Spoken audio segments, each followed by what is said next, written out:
mwako ni lazima atagonga maadui wote, kwa sababu Bwana wa vita ako ndani mwako.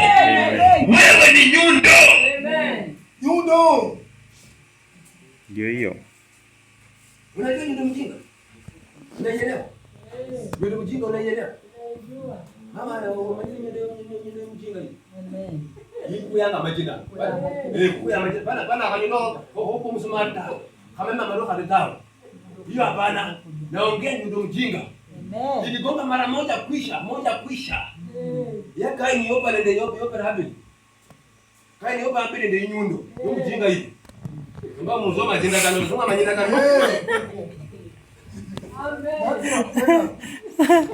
Moja kisha hadi akaenda kana swafu hivyo. Kweli?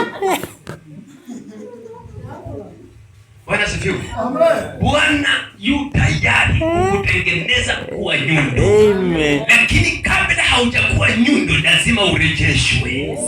Kabla haujarejeshwa hautafanyika nyundo. Maana yeye Yefta alikuwa shujaa na alikuwa bado hajaanza vita. Na kwa sababu alikuwa bado hajaanza vita, hawa vijana ndugu zake hawakujua ya kwamba kuna mtu wa vita katikati ya familia yetu. Lakini aliporejeshwa sasa akaingia katika uwanja kirasmi, maana amepata promotion. Anaitwa kichwa cha kifamilia, anaitwa kichwa cha nchi. Amepata promotion.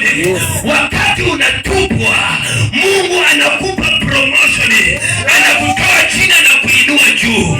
Ukirudi